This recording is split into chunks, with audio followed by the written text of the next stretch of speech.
Anong pangalan ng lalaki nagkasugat? Dali nung akin. Michelle? Ha? No. Sino si Michelle? Sino ba yun? Sino? Sabi ni Kuya Sam. Daniel? Walang turuan. O mamaya ka. Hindi. Balik sa dulo. Magbigay ng isang pinag-aralan natin sa Superbook. Anong sagot?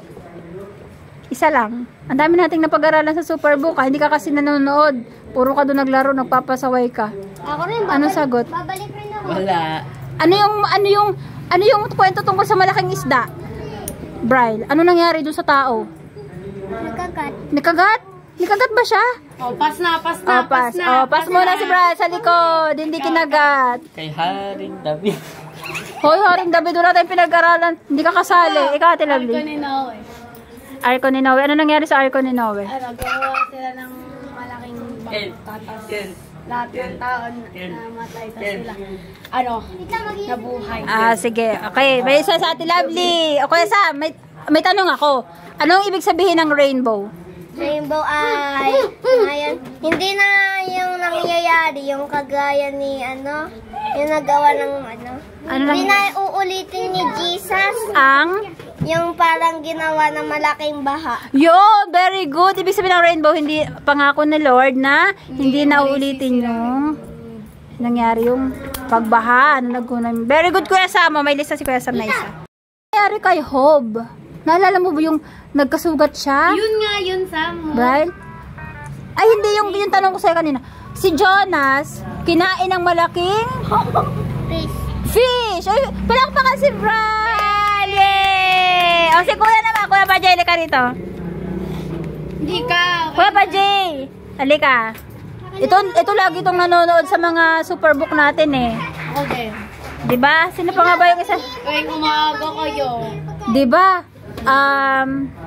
Si Daniel, hinulog siya sa kulungan ng mga leon. Kinain ba siya ng mga leon? Ako nakahula nun eh. Opo! Sino yung kalaban ni David? Sino yun? Yung higante na kalaban ni David. Yung Palesteo. Pinag-aralan natin yun. Sino nga ulit yun? Ang pangalan? Sisumula sa G. Sa una. Huwag kang Jan.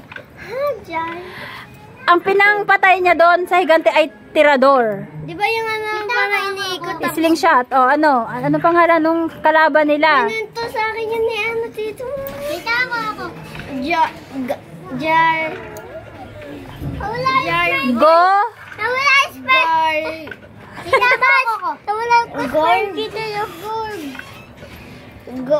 Time's up. Sa likod mo na si Kuya Samuel. Pinarusahan siya ni Satanas.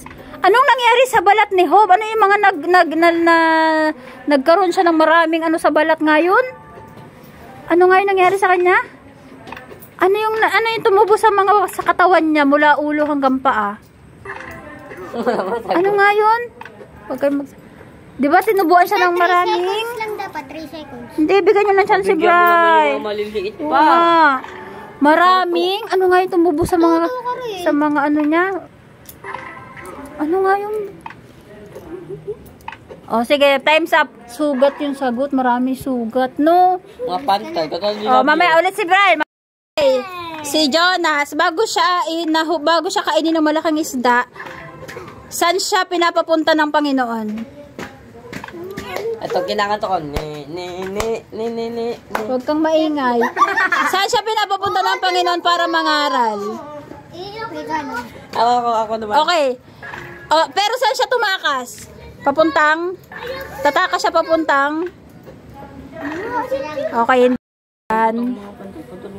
Ayaw nilang manalangin sa rebulto. Yung tatlong magkakaibigan, si Shadrach, si Meshach, si Abednego, ayaw nilang sumamba sa rebulto. Kaya nagalit yung hari. Saan sila tinapon? Sa sunog. Sa sunog! Ang galing ni Kuya Sam. Tinapon sila sa pugon. Mayroong isang mayaman, tapos mayroong isang mahihirap. Di ba yung mayaman, yung mahirap, napunta siya sa langit, kay Abraham's bosom. Yung mayaman, napunta siya sa impyerno. Anong pangalan nung mahirap? Dali-dali lang yan, par. Ano pangalan ng mahirap? Nagsisimula sa letter L. Oh, hindi natin yung pinanood. Hindi pa natin yung pinanood? Lebro. Hindi pa natin yung pinanood. Hindi nga natin. Pinanood natin yun. O sige, ano pangalan ng, ano, huwag ka mag-search. Ano pangalan ng mahirap? Nagsisimula sa letter L. Lebro. Oh, si Lebro. Ano? Lebron James. Okay, time's up. Ikaw, ano pangalan ng mahirap?